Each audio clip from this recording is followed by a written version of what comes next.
भोले बाबा की जय। हर हर महादेव, हर हर महादेव। आज भी शिव ही गुरु है, और गुरु महाराज की जय। शिव चर्चा की जय। जैसे ना एक कथा के बाद भजन गाएगी तो चर्चा का गई है। अच्छा, ये जब की बात है, एक राजा था, सतयुग की बात है, शिव पुराण की। तो पार्वती और भोले से पर्वत पर बैठे हुए बातचीत कर रहे हैं। तो भोले बाबा बोल रहे हैं कि चल तुझे अन्य अन्य भगतों की मैं कहानी सुनाता हूँ। कहने लगे ठीक है। बोली गोरा मैया बोली मन नहीं लग रहा, भोले बाबा कहीं घुमा के लाओ। कहने लगे मन क्या, इतना सुंदर पर्वत हमारे कैलाश पर्वत है, तुम्हें हम यही सुना देते हैं, यही दिखा देते हैं, जाने की जरूरत ही नहीं है। बोले ठीक है। कहने लगे मुझे कोई आपका एक भगत नजर आ रहा है, ये मैं बहुत काफी दिनों से देखती हूँ, ये बहुत पूजा पाठ धर्म कर्म करता है, पर इसके भाव जो तुम्हारे तक क्यों नहीं जुड़ पा रहे हैं। बोले बताऊं। बोले हाँ ठीक है बता। तो वो जो तो उनके बारे में भी ये बात है। तो राजा था तो बहुत पूजा पाठ कर्म धर्म तो करता था, पर क्या करता था, पहले के जमाने टैक्स लेते थे, जैसे आजकल सरकार हर नौकरी वालों से टैक्स लेते हैं, इनकम टैक्स लेते, जब भी तो सरकारी धन जमा होता है। तो पहले प्रजा से राजा बहुत ज्यादा कर लिया करता था, हर चीज पे, कृषि पे, खेती बाड़ी पे, हर चीज पे जिसका जैसा कारोबार, तो उस पर दुगना टैक्स लगा देता था। बहुत दिन हो गए, काफी दिन हो गए, बहुत ऐसे चलता रहा। तो बहुत काफी दिन हो गए। तो उसकी पत्नी बोली एक बात बताओ, इतना जो तुम इकट्ठा कर रहे हो किस लिए कर रहे हो। कहने लगे क्यों किस लिए कर रहा हूँ, तेरे लिए कर रहा हूँ। बोली मैं तो इतना नहीं चाहिए, रोटी चाहिए, कपड़ा चाहिए, और मुझे बहुत मिल रही है, क्या करोगे इतना का। कहने लगे प्रजा के लिए ले रहा, तो प्रजा से तो आप खुद इतना कर लेते हो, तो प्रजा में कहाँ लगाते हो, क्या करोगे। तो ये जब शाम को बिल्कुल पूजा पाठ करके कर्म धर्म करके आया, जब बड़े शांति से सब विश्राम किया, तो ये बोला रानी तो ठीक तो बात कर रही है, तो वाकई में कि मैं इतना क्यों करूरपना कर रहा हूँ कि कोई मुझे राजा ना कहकर दुष्ट बोले, मन में सामने इज्जत करे, पीछे मेरे को गाली दे रहे, ऐसा क्या काम करूँ जो मैं अच्छा बन जाऊँ। तो ऐसे सोचता सोचता ये सो गया, और सोने के बाद रात को भगवान की पूजा पाठ चाहे छल से करो, कपट से करो, घमंड से करो, कैसे भी करो, तो भोले बाबा कोई सा भी भगवान साथ तो जरूर रहता है। भाव तो आ रहा है, आ तो रहा है, मंदिर में आ तो रहा है, जल तो चढ़ा रहा है, तो उसकी बुद्धि कभी विलीन नहीं होने देता, उसको जागृत कर देता, भगवान उसे रास्ता दिखा देता है, या किसी से मिलवा देगा रास्ते आप बुद्धि खोलने के लिए। तो जब वो सो गया तो उसका इसकी अंतरात्मा जो बोली रात को क्या कर रहा है, प्रभु का नाम भी ले रहा है और जनता को सता भी रहा है, तो जनता के अंदर ही आत्मा में ही भगवान का प्रवेश है। ठीक है, उसकी आत्मा जागी, उठा गया, उसने क्या काम करा, सब अपने सभा लगी, राजमंत्री बोले सभा लगी, बोले आज की सभा शुरू की जाए।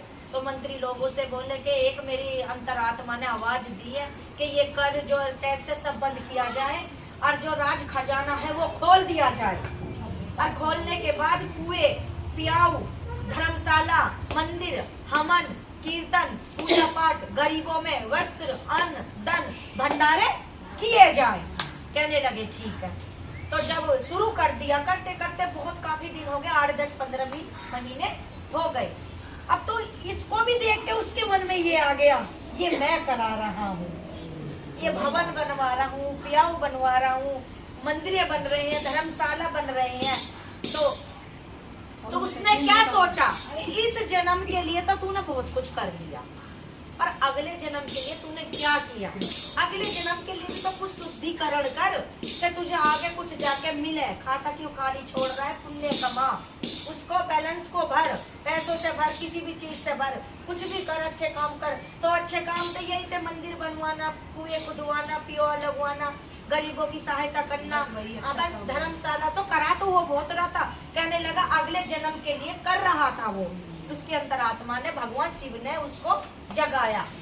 जब जगाने लगा तो बहुत व्यस्त हो गया, खड़ा होगा, वो मंदिर बनवाता था कि मंदिर मेरे ही आंखों के सामने भगवान शिव का बनना चाहिए।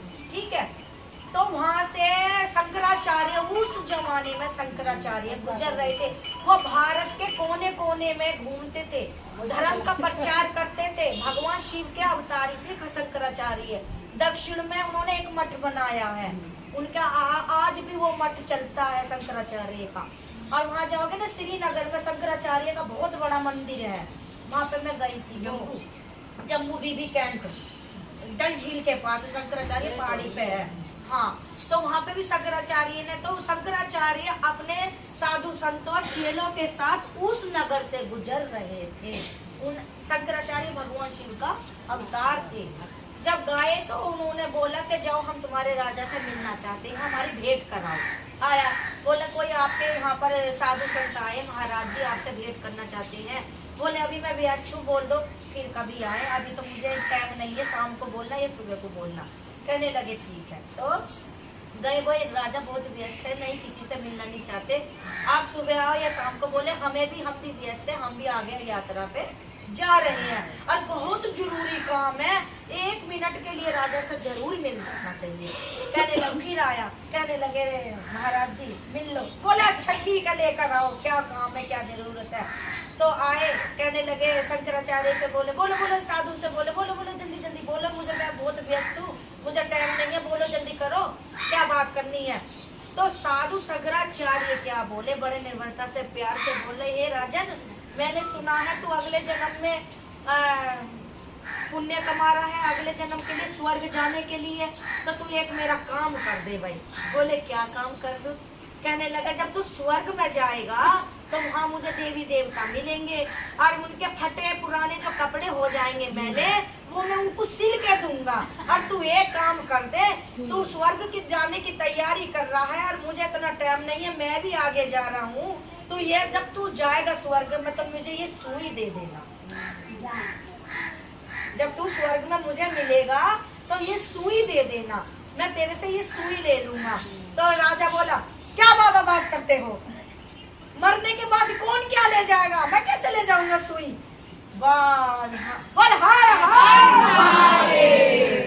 बोले बाबा की जय। तो मेन पॉइंट तो यही है, यही समझाना चाह रहा था कि जो तू कर रहा है ये कोई साथ नहीं जा रहा ना, सोना ठीक है। तो बोले राजा महाराज अरे क्या तू राजा है और क्या तू ये कर रहा है, जब तेरी क्या औकात है। कहता है मैं राजा हूँ, तब तू एक सुई ले जाने की तेरी औकात नहीं है, तो तू क्या ले जा सकता है। यही मैं तुझे समझा रहा हूँ कि ये सब छोड़, भगवान की भक्ति में लग, पूजा पाठ कर, कर्म धर्म कर, उसको मना, वही तुझे स्वर्ग में सब कुछ दे देंगे। और भोले बाबा की जय। तो इस कथा का यही सार है, ये सब प्रवचन छोड़ दो और बस ये कीर्तन कलयुग में बताया, हरि का नाम सबसे बड़ा।